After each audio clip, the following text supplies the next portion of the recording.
With us now, the chairman of the House Foreign Affairs Committee, Republican Congressman Ed Royce of California. Mr. Chairman, thanks very much for coming in. What can you add as far as this ex-wife? I believe she's the ex-wife, their child, now in Lebanese custody. What we do know is we once had al-Baghdadi in custody, and the United States had him in custody.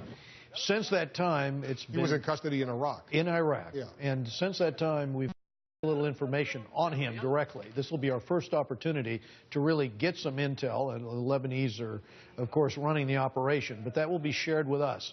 The other observation I would make is that in the interim, we haven't had many setbacks for ISIS. As a matter of fact, we have seen over the last few months that they've been able to hold their ground, including around Kobani, and they continue to recruit at about 1,000 per month. And so, given this set of circumstances, this is perhaps the first insights we will gain in terms of their operations. So what I hear you saying is, despite the U.S. coalition airstrikes, the pounding that has been going on against ISIS in Iraq and Syria, they remain formidable.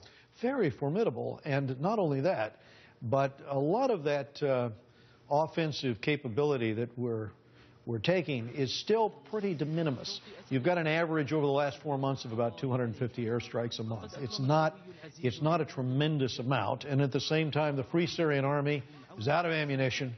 The Kurds, until this deal was struck yesterday, have not had arms, and it's still going to be a while before they have anything except small arms.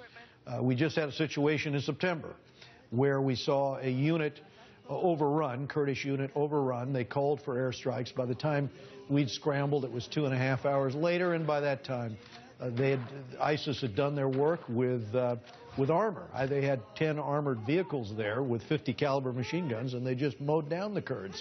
We've got to get that support to these allies. And we heard in the last hour from the Pentagon press secretary, Admiral John Kirby, saying the vetting of the Free Syrian Army rebels, the opponents of Bashar al-Assad, the opponents of ISIS, they're going to be trained, he told us, in Saudi Arabia. They're going to be trained in Qatar. They're going to be trained in Turkey. But the vetting hasn't even started yet. None of it has started. It's going to take a year to do it. And in the meantime, you have the micromanagement of the bureaucracy, or some say the political elements. And this is what the Pentagon has rebelled against, because they want to be able to take those airstrikes when they've got them. They want to be able to extend the weaponry, and yet, it basically cost a Secretary of State his job. I mean, that's what this fight was over.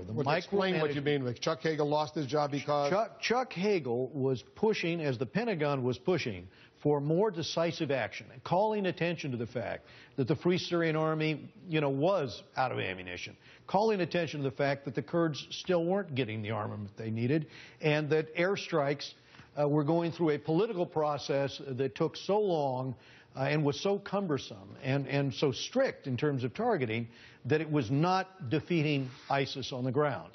And this is an argument that's been going on between the White House and the Pentagon, and it is one that has been, frankly, amplified by the arguments from the Jordanians, the Gulf states, Turkey, and other allies in the region that say, if you want to stop ISIS from recruiting, you've got to set them back and defeat them on the battlefield. And you can't do that until you start giving your allies on the ground the weaponry they need and a more serious strategy for airstrikes against ISIS. This is going to be a long, long process. Mr. Chairman, thanks very much for coming in. Ed Royce, the chairman of the House Foreign Affairs Committee.